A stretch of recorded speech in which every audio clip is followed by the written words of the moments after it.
Hello, I'm Hannah Barnes, Associate Editor at The New Statesman.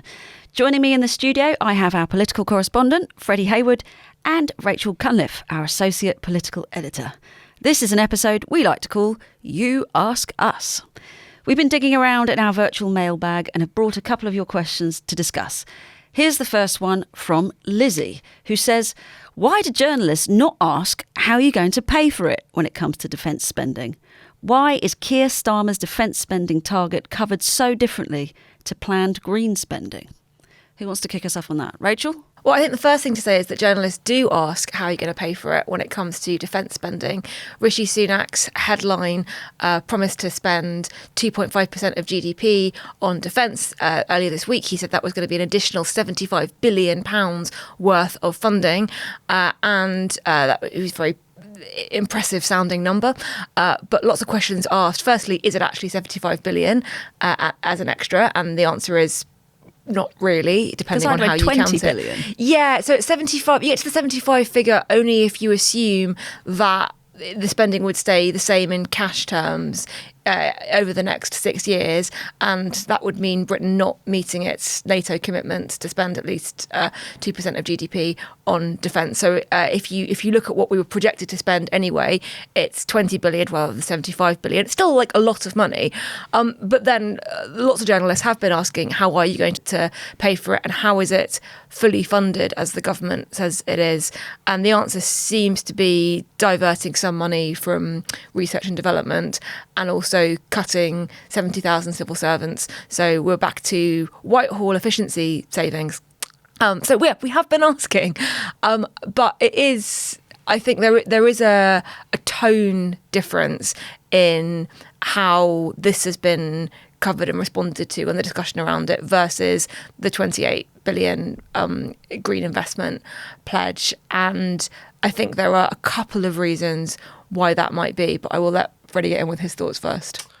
Well, just briefly on that, how the government are going to fund this. The IFS came out this week and they said there's going to be the cuts to unprotected departments after the next election will have to be 4% now. So it's increased that number from around 2-3%, which will be devastating. The austerity years, it was around 6%. So it's in that ballpark.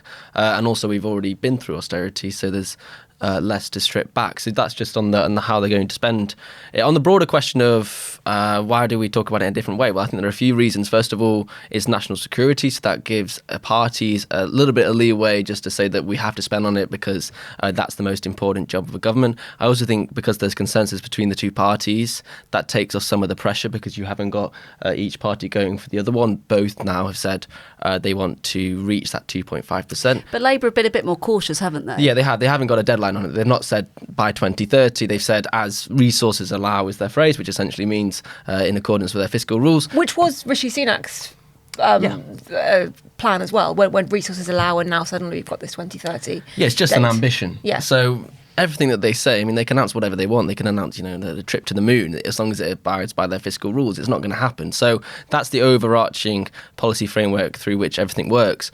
On the 28 billion, I think there was a lot of scrutiny. But again, I think both of them have been or should be viewed through the same prism.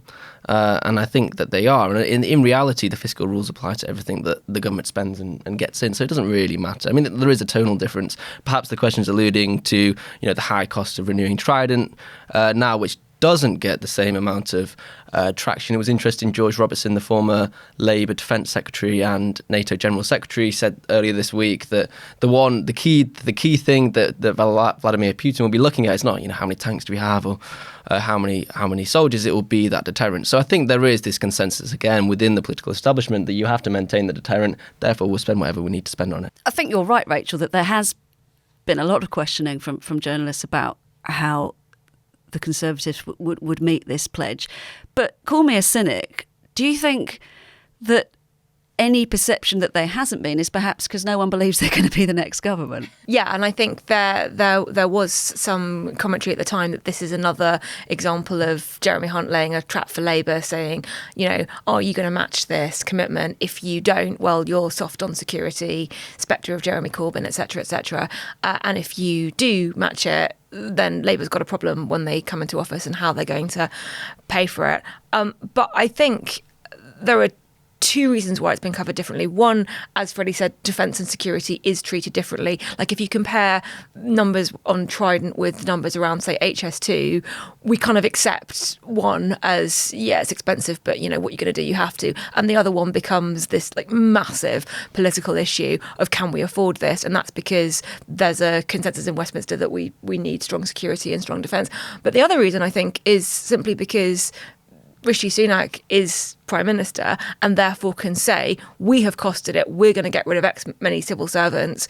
And unless you flat out say, yeah, we think you're lying, which we tend not to do, you kind of have to take those numbers at face value. He's got access to the books. He's got access to the books. And I think when Labour say we're going to do it, they don't have that resource to sort of fall back on.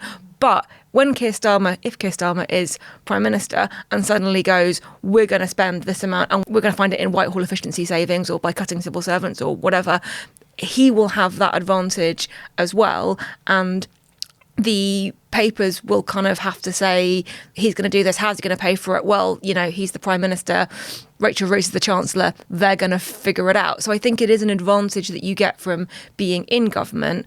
And that I've always suspected that if there is a Labour government, a lot of the things that Labour are very reluctant to issue commitments on, they will find a way to fund and they'll find a way to bend the fiscal rules or they'll find a way to make it work because you kind of have that flexibility when you're in government, which you don't in opposition. Quick last one for you, Freddie. I mean, is there an element too that the 28 billion, at the time at least, was pretty much the only tangible policy commitment that Labour were putting forward? So of course it was going to gain a lot of scrutiny. Yeah, and also it was the politics of it as well. I think there were so many people in Labour who were concerned about the Tory attacks on it and the implication that it would lead to higher taxes. So there's not the same political risk with saying we want to spend more on defence. Thanks so much for watching. We'd love to know what you think. Please make sure you leave your comments below.